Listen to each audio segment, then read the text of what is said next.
2029లో జగన్ వస్తాడా రాడా? వస్తాడా? ఎందుకు అంత కాన్ఫిడెన్స్ ఉన్నారు? ఎందుకంటారు?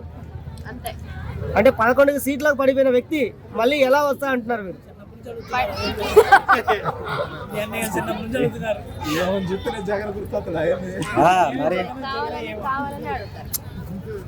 అంటే పడితే తప్ప దెబ్బలు తెలుస్తుంది. మరి అందరూ జగన్ రారని అంటున్నారు, ఏంది పరిస్థితి? మరి ఎన్నో మాట్లాడతారన్నా మనం పట్టించుకోవాలి. ఎందుకు మాట్లాడతారు? ఇప్పుడు అప్పుడు 175 అన్నారు, ఇప్పుడు 11కు పడిపోయారు. అసలు నెక్స్ట్ ఈ 11 కూడా రావని అంటున్నారు. ఏంటి మరి కథ ఏంటి? చెప్తున్నారా, ఎప్పుడైనా సరే పడిన వాడి సింహాన్ని దెబ్బ తగిలితే ఆ నొప్పి ఏంటో తెలుస్తుంది. కంపల్సరీ ఆ పడినోడికే తెలుస్తుంది ఆ బాధ ఏంటో. వచ్చిన తర్వాత చూపిస్తాడు, వడ్డీతో సహా ఇచ్చేస్తాడు. అసలు మొత్తానికి రారంటున్నారు, మరి మీరేమో వడ్డీతో సహా తిరిగిస్తారు అంటున్నారు. రారని ఎవరంటున్నారు? అభిమానులు అంటున్నారు, టీడీపీ అభిమానులు, కూటమి అభిమానులు. ఎవరు వచ్చినా ఈ వడ్డీతో సహా ఇయటం అసలు ఇయటమేనా? ప్రజలకు ఏం చేయరా? అసలు ఈ టార్గెట్ లేని, రివెంజ్ లేని ప్రజల్లో కూడా చైతన్యం రావాలి. మీరేం చెప్తారో దాన్ని మాట్లాడండి. సరే, నీకు క్వశ్చన్ చేస్తాను. నమస్తే మేడం. ఈ రోజు రాజకీయాలు ఏ విధంగా జగన్ గారు పాదయాత్ర చేస్తున్నారు. మున్ముందు జగన్ గారు మళ్ళీ తన ఆధిపత్యాన్ని చూపించుకునే అవకాశం కానీ, రాజకీయాల్లో మళ్ళీ సీఎం అయ్యే అవకాశం కానీ ఉందంటారా? ఎట్లా చెప్తున్నారండి? ఏ విధంగా? ఏ నమ్మకం అంటే చెప్పు, మేనిఫెస్టో ఏంది చెప్పు. మేనిఫెస్టో ఏంటి? జగన్ గారి మేనిఫెస్టో ఏంటి? మధ్యాహ్నం అన్నం తినవు లేదా? చికెన్ పప్పు తిని ఈరోజు గట్టిగా అరుసలే. వస్తాడు అన్న కంపల్సరీ. ఒకవేళ ఎదుటి వాళ్ళు మాట్లాడారంటే పక్కా వాళ్ళు ఎదుటి పార్టీ జగన్ మీద కుళ్ళు పెట్టుకున్న వాళ్ళే మాట్లాడతారు. కాబట్టి ఎంత మాట్లాడినా ఏం చేసినా అన్న వస్తాడు, మేమే గెలిపిస్తాం దగ్గర. ఇప్పుడు అంటే మొన్న ఎలక్షన్ లో నువ్వు దగ్గర లేకుండా ఉన్నారు, దాని గురించి ప్రజలకి ఏ విధంగా వాళ్ళు ఉండాలి, ఏ విధంగా ఉన్నారు దగ్గరికి రివెంజ్ ఏంటి? ఇప్పుడు వాళ్ళు వస్తే వీళ్ళ మీద ప్రతీకార చర్య, వీళ్ళు వస్తే వాళ్ళ మీద వడ్డీతో సహాయం, డైలాగులు ఎందుకు వస్తున్నాయి? ప్రజల కోసం వాళ్ళు ఏం చేస్తున్నారు, ప్రజల కోసం వాళ్ళు ఏం చేయాలి? అసెంబ్లీ మీటింగులు అంటే ప్రజల గురించి చర్చ, వాళ్ళ వ్యక్తిగత మాటలు, దూషణలు కాదు. వీటి గురించి మీ అభిప్రాయం ఏంటి? ఎందుకంటే జనాల్లోకి వస్తున్నాడు, వాళ్ళు బాధలు తెలుసుకుంటున్నారు కాబట్టి జనాల మధ్య ఉంటాడు. మీకు డౌట్ రావచ్చు, అసెంబ్లీకి రావచ్చు కదా అని చెప్పి మీకు డౌట్ రావచ్చు. అసెంబ్లీకి వచ్చి కెమెరా ముందు 2 మాటలు మాట్లాడితే అది పెద్ద తీరు కదా. అసలు జనాల్లోకి వెళ్తేనే తెలుస్తుంది ఆ సమస్య ఏంటో. మరి ఇంతకు ముందు కూడా జనాల్లోకి వెళ్ళిన మనిషి, ఆల్రెడీ ఆధిపత్యం చేసిన మనిషి, 5 ఏళ్ళు ముఖ్యమంత్రిగా చేసిన మనిషి, జనాల్లోకి వెళ్ళాడు, ముఖ్యమంత్రి అయ్యాడు, అసెంబ్లీలో ఉన్నాడు, బిల్లు పాస్ చేసే అధికారం ఉంది, మంత్రివర్గం ఉంది. ఇన్ని ఉండి కూడా జనాల్లో ఐక్యత ఎందుకు రాలేదు, ఓట్లు ఎందుకు పడలేదు, మళ్ళీ ఆపోజిట్ వాళ్ళు ఎందుకు గెలవాల్సి వచ్చింది? ఇప్పుడు టీడీపీ ప్రభుత్వంలో మీరు అంటే ఏం చేయట్లేదు, పథకాలు ఏ విధంగా ఉన్నాయి?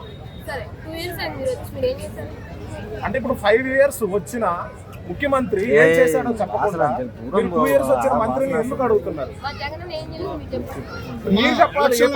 జనాల్లో తిరిగాడమ్మా, ఎలక్షన్ లో గెలిచిన తర్వాత పరదా పట్టాలు కట్టుకుని తిరిగాడు, జనాల్లో తిరగలేదని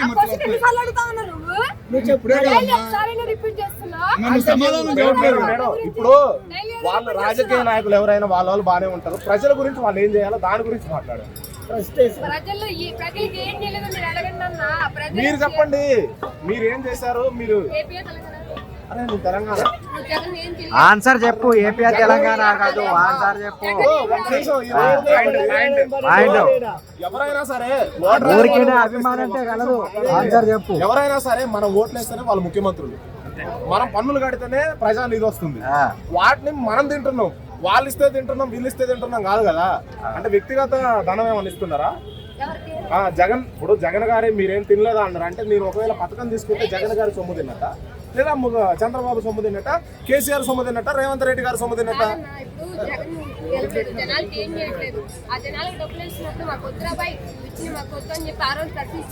ఇప్పుడు జనాలు డిస్టర్బ్ చేయకుండా డబ్బు విషయం వచ్చేసరికి ఎవరు ప్రశ్నించారు.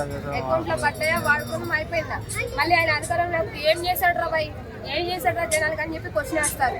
ఆ డబ్బులు ఇచ్చేటప్పుడు మాకు ఎందుకు రాబాయ్ నీ డబ్బులు అని చెప్పి ఎవరైనా వచ్చి మాట్లాడా? ఎవరు మాట్లాడారు. ఇప్పుడు చాలా మంది ఎవరికైనా అవసరం స్వార్థం ఉంటుంది అంతే.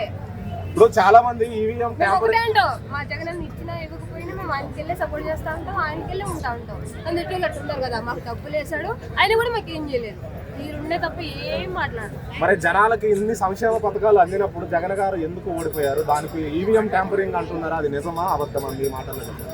ఒక విషయం చెప్తా, ఈ పర్సన్స్ ఉన్నారు, పవన్ కళ్యాణ్ అభిమాని, చంద్రబాబు అభిమాని, ఎవరు లోకేష్ గారు అభిమాని. వీడు ముగ్గురే పవన్ కళ్యాణ్ అభిమాని చెప్పి నేను ఓటేస్తా, చంద్రబాబు నా పార్టీని చెప్పి నువ్వు ఓటేస్తావు, లోకేష్ గారే నేస్తావు.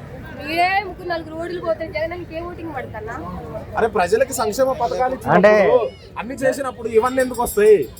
అదే అన్నా, నలుగురు ఉంటే 4 ఓట్లు ఆడైపోతుంది. జగన్ కి ఏం పడతాయి అన్న? నా అభిమాని, నా ఉన్నాడు ఎమ్మెల్యే నిలబడ్డాని చెప్పి మరి అంటే ఈ లెక్కన మీ అమ్మ గాని మీ నాన్న గాని జగన్ ఓట్లు వేయలేదు అంటారు, అంతేనా?